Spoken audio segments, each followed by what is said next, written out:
Hey RCT. This is going to be the full video, or at least a longer video, on the emergency button. This is the Motorola XTS3000. Some time ago, I actually posted a story about the emergency button that you can program on the top of this radio here. Various, if not most or all, Motorola radios do have this top button here as an emergency. Excuse me.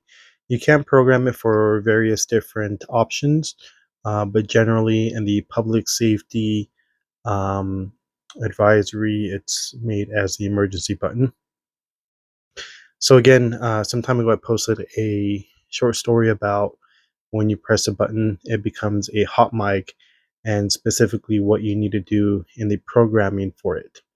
I got several, if not quite a few, comments back in my DM saying that it's just a squawk. Now, there are different ways to do that. Um, the first time I did set up the emergency button, it does do a squawk, meaning when you press the emergency button, it just transmits and you can hear the other tone hitting the MDC. So MDC is the little chirp at the very end. That is your trailing MDC PTT ID. Generally means you're transmitting your push to talk ID at the very end. There's other ways to program it to where it does it at the beginning and at the end. So it's leading PTT ID and trailing PTT ID. In this case, I only like to have it at the end. And this option only does work on analog. From my understanding, analog is for MDC, or MDC is for analog, said it backwards, and for digital, it's Astro version. So both digital and analog have the option for the emergency button programming. But again, so let me just do a test to show you how I have mine set up. So again, you have radio A, radio B. They both have to be on the same channel. And once you press one of the emergency buttons, excuse me, you'll see the other radio light up. Okay, so here we are, 1, 2, 3. Okay, so now it's blinking, and hopefully you can hear it. 1, 2, 1, 2. Check, check, check, check, check.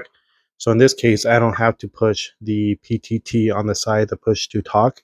It stays as a hot mic, as they call it, so you can hear what's happening on the other end. So if you push this button, you're technically asking for help, and so it opens up the mic so the other person can hear what's happening on the other side of the radio. So again, there's different ways to set the seconds or the time frame, how long you want the mic to key up, and after that it will shut off. Most of the times you don't want it to be the entire time, because then you can't use your other radios and you can't talk amongst your other members to see to communicate a rescue or communicate a search for you if you did push this button. Okay, so in most cases it does stay as an emergency, and this sometimes will say emergency. Okay, so again, you can hit it again. Check, check, 1, 2, and you can see that. Hopefully you can hear it. Check, check, 1, 2, 1, 2, 1, 2. Okay, then it times out. And you can see it no longer blinks up here. So we're going to go over to P25. That's your digital, and we're going to do the same thing. Okay, again, they both have to be, oh, it's still active. Check, check, 1, 2, check, 1, 2.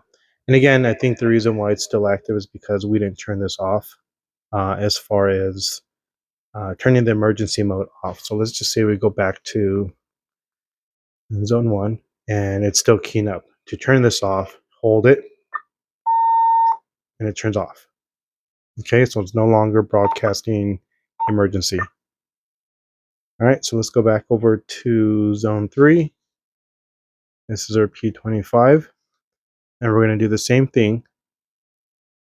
And you can see here it's lighting up. Okay, I'm going to put this on a little bit so we can hear. Okay, check 1, 2, check 1, 2, 3, 4, 5. Okay, and again it times out. Okay, so this is still in emergency mode. Hold it again. and it should no longer check 1 2 be in emergency mode.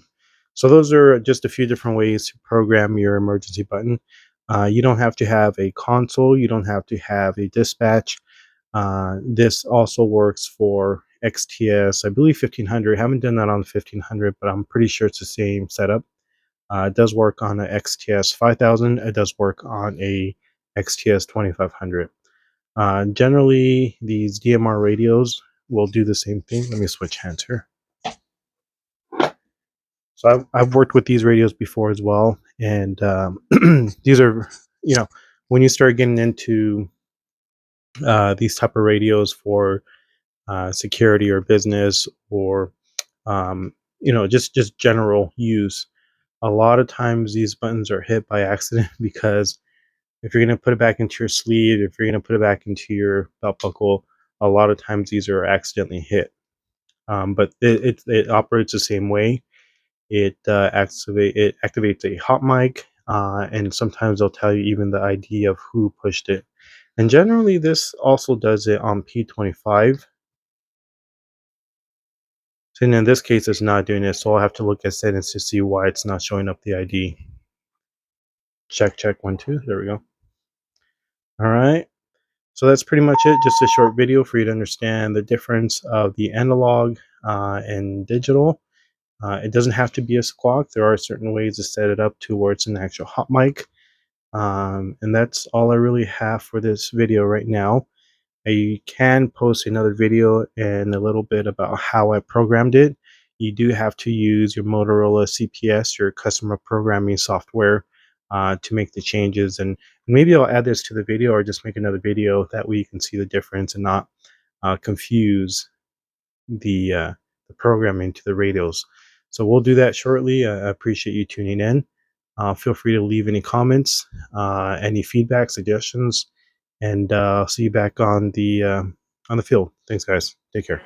To the 964 northbound, 051 at Bell. Per the GPS, it's going to be in the gore point for the Bell off-ramp northbound, and the involved is stating he possibly has a broken arm, which I'm starting to expire for at 20 hours.